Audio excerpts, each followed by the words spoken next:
Hola, muy buenos días.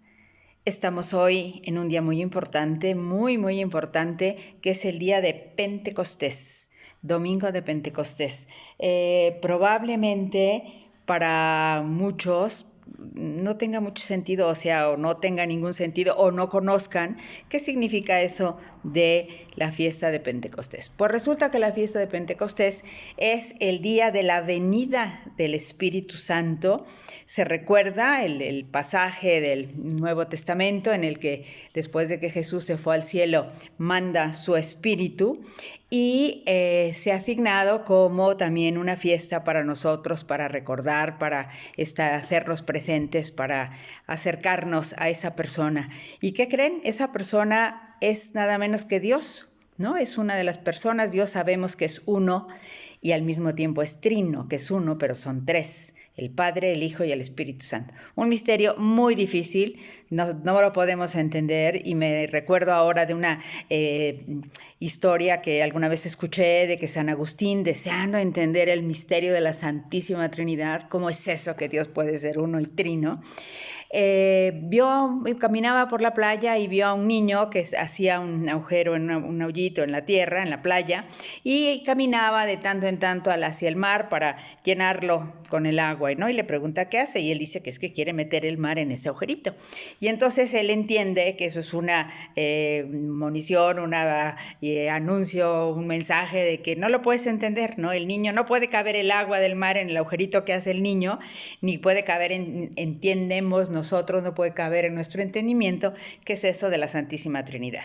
Pero no, sabemos que existe, sabemos que Dios está con nosotros, lo conocemos, muchas veces lo sentimos y por supuesto creemos en Él. Pero no basta eso, tenemos que crear ciertos lazos, ¿no?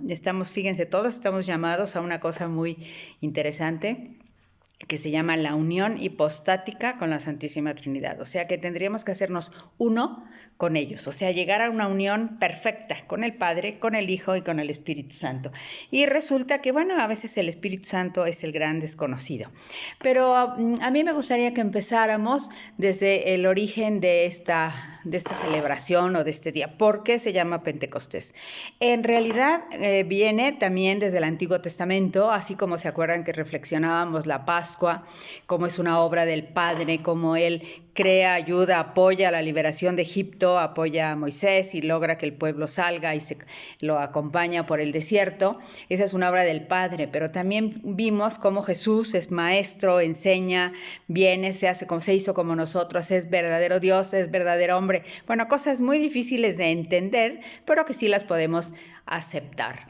Y hay una tercera parte en la que Dios es el Espíritu Santo. Y eso es una cosa que tendríamos que entender, pero vamos a ir un poco hacia atrás. La fiesta de Pentecostés es una fiesta no tan antigua como la fiesta de Pascua y es una tradición que va haciéndose cuando el pueblo se asienta, porque después de que salen de Egipto, el pueblo de los israelitas camina, se pierde, sube, baja, 40 años anda por ahí perdido, ¿no? Y para llegar por fin a la tierra prometida, y ahí se asienta y después de pasar un tiempo la tierra repartida, llega el rey, llega David, que era un muchacho, un soldado, una persona, no soldado, un guerrero, una gente muy hábil y que era como el jefe de su clan que estaba por ahí por el sur, en Belén, y se hace muy poderoso y conquista todas las 12, dijéramos, grupos, las 12 clanes que se habían ido repartiendo la tierra y unifica y forma el reino de Israel. Es más o menos como en el año 1000 antes de Cristo.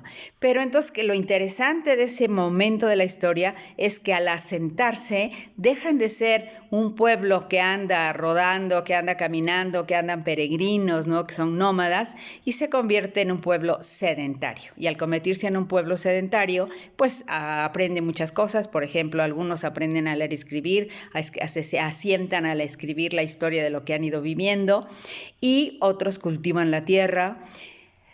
Y sobre todas las cosas, David tiene el deseo de construir el templo, un templo para una casa, para la tienda de las tablas de la ley que traían por el desierto, y no lo logra, pero sí compra un terreno y le deja al hijo, al rey Salomón, esa misión. Y una de las cosas que se empieza a establecer con el tiempo como una tradición es que lleven al templo un tributo cuando recogen la cosecha. En realidad, el calendario de las fiestas judías y por tanto de las fiestas cristianas más importantes como la Semana Santa, la Pascua, etcétera, se rigen con el calendario lunar. Entonces, en realidad, a partir de la celebración de la Pascua, que ya habíamos hablado, la Pascua se celebra siempre el primer domingo, la primera luna llena después del primer domingo de la primavera. Y bueno, se supone que con la Pascua, pasando la Pascua, celebrándola casi siempre a principios, mediados de abril, siempre en el mes de abril, empieza a contarse el tiempo de la siembra. Y entonces tienen que pasar 7 semanas del día en que clavaron por primera vez, empezaron a excavar la tierra para hacer la siembra de la cosecha. Y las primeras primicias de la cosecha deben ser llevadas al templo de Jerusalén que construye el rey Salomón, ¿no? En esa tierra que compra su padre al Zebedeo, le compra ya al Jebuseo un terreno y ahí construyen el templo. Y a ese templo tienen que llevar ese tributo. Es decir, es una fiesta de tipo agrícola, vamos a decir, y de acción de gracias. El pueblo va a darle gracias a Dios porque pudieron tener una cosecha y van al mismo tiempo a pedirle la bendición para la cosecha del próximo año. Y esa fiesta se continúa mientras existe el templo. Cuando después se destruye el templo en el año, primero una primera destrucción cuando los llevan a Babilonia, pero reconstruyen y para el año 70 ya hasta acá en la época de Jesús, pasando Jesús en la era cristiana, se destruye el templo por los romanos y se acaba esa tradición. Pero, ¿qué creen? La iglesia, los cristianos, asumen esa fiesta que se llama Pentecostés porque son 50 días, o sea, son 5 décadas de días, o sea, por eso es Pentecostés. Y celebran, ¿cómo juntan esos 50 días? Pues muy fácil. Del día de la Pascua multiplican 7 semanas, o sea, 7 semanas de 7 días son 49 días y en el 50 es que tienen que llevar la cosecha al templo. Y así se mide la fiesta de Pentecostés. Pero esa fiesta en el cristianismo no es una fiesta agraria, no es una fiesta agrícola, recibe otro carisma. ¿Por qué?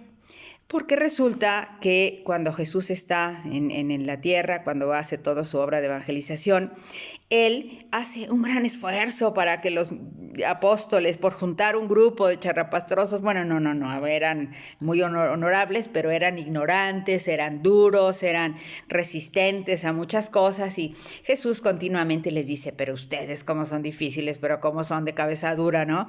Tienen que ponerse más listos, y él hace lo posible. Dice, sin embargo, cuando yo me vaya, no me voy a poder ir hasta que ustedes estén listos, cuando llegue la hora de la pasión, y entenderán todo cuando venga el Espíritu Santo. Y no puede venir hasta que yo me vaya. Jesús se va y tenemos la narración, ¿no? Del momento en el que estando los discípulos todos reunidos,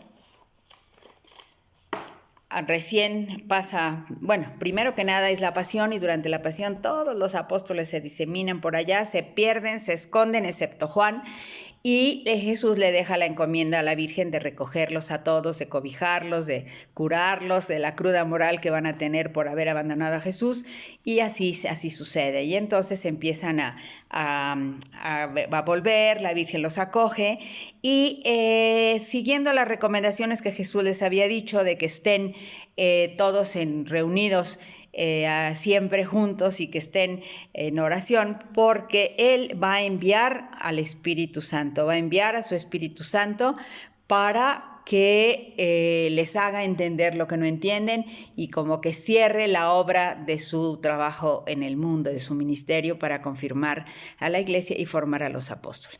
Y así sucede que los apóstoles se juntan, como eran 11 porque Judas había traicionado, llaman a un tal Matías, Bernabé o Matías, lo eligen y forman el grupo de los 12. Y ellos se reunían continuamente, se reunían a hacer oración, en silencio, todos juntos. Había algunas mujeres que acompañarán a Jesús continuamente en los caminos y en la pasión, su madre, la Virgen María, Magdalena, María de Cleofás, la tía, algunas de las personas, la hermana de Lázaro, Marta, algunas de las personas que él había curado o las había rescatado de algunas situaciones. Y entonces están, dijéramos, todos unidos rezando y alrededor de la Virgen, que es la que como que los patrocina, cuando de repente oyen que así un ruido hermosísimo, un sonido, vamos a decir, no ruido, hermosísimo, pero muy intenso, muy fuerte, acompañado de un viento, así un viento muy, ahora sí que un viento huracanado, y además unas gran bola de fuego que se empieza a dividir y se hacen 13 partecitas, en 13 lumbrecitas, así como llamitas, y se pone en la cabeza de cada uno de ellos. Un acontecimiento que es muy fuerte, muy impactante. Y es muy impactante porque tiene todos los elementos de las teofonías, es decir, de las manifestaciones de Dios. Una gran luz, ¿no?, que ilumina todo, que deslumbra, que no se puede ni saber qué pasa. Un ruido intenso, ¿no? Siempre es así como la intensidad de la presencia de Dios. El fuego, que es otro elemento, el viento, la luz y el fuego, son los 3 elementos que representan a Dios. Acuérdense, por ejemplo, Moisés con la zarza ardiendo, ¿no? Elías cuando va al desierto y hay viento suave, hay muchas cosas, pero en ninguno de esos está Dios, y se va a manifestar también a través del viento. Y muchísimos eventos en el carro de fuego en el que Elías es subido al cielo. O sea, todos esos símbolos, cuando aparece luz, viento y fuego, es la presencia del Padre, es la presencia de Dios. Y bueno, es una cosa muy impactante, es un momento en el que todos caen por tierra, se asustan, la Virgen está encantada porque ella sabe que eso es la presencia, la venida, la cercanía de Jesús. Todos se asustan, todos se ponen así arrinconados, unos se meten así casi debajo de las mesas y finalmente se hace la paz, ¿no? Se serenan, se van recolectando, pero asienten todos dentro de una gran alegría. Había en esa época muchísima gente en Jerusalén y por eso es importante entender la cuestión de la fiesta de Pentecostés en la tradición judía, porque hay 3 invitaciones o 3 mandatos de que se haga peregrinación al templo, o sea, a Jerusalén, y una de ellas, bueno, la primera es la Pascua, ¿no? Cuando se hace lo del cordero y todo eso, se prepara el cordero en la víspera, en la parasebe, para que sea sacrificado en la cena, en fin. Y el segundo es que cuando se acaben las 7 semanas, lleven las primicias al templo. Y como solo había un templo, todos estaban en Jerusalén. No tenía que ser un día exacto, pero sí más o menos tenían calculada la cosecha en 7 días y todos tenían que traer esa cosecha para ofrecérsela a Dios en agradecimiento y pedirle que siguiera bendiciendo. Y entonces está lleno de judíos de todos los países cercanos, ¿no? Vienen, medos, vienen de Capadocia, vienen de Media, vienen de Persia, de todos los lugares cercanos que hay judíos devotos que les gusta, que cumplen con los preceptos. están ahí. Y entonces empieza una de las cosas que se da es que con ese fuego, con esa luz intensa, los apóstoles empiezan a alabar a Dios en muchas lenguas y todos los que están ahí dicen, ahora, ¿qué onda? ¿Qué pasó con estos? ¿Ya están borrachos o qué les está pasando, no?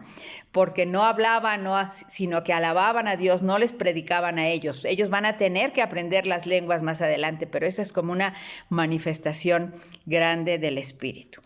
Y resulta que bueno, ellas explican que eso no ha pasado, que ese impacto que se da no solamente lo viven los apóstoles que están guardados en el cenáculo, sino mucha gente que está alrededor y que ya estaban interesados, y entonces San Pedro se echa ahí un súper discurso que dice que ese día se bautizaron hasta 3,000 personas. Y bueno, de ese es dijéramos, el antecedente, la fiesta que recordamos. Y una cosa muy importante aquí es que, así como decíamos, ¿cómo te relacionas con Jesús, tu maestro? La pregunta es, ¿cómo te relacionas con el Espíritu que une al Padre y al Hijo? Porque el Espíritu Santo es la unión del amor, la fusión entre el Padre y el Hijo, ¿no?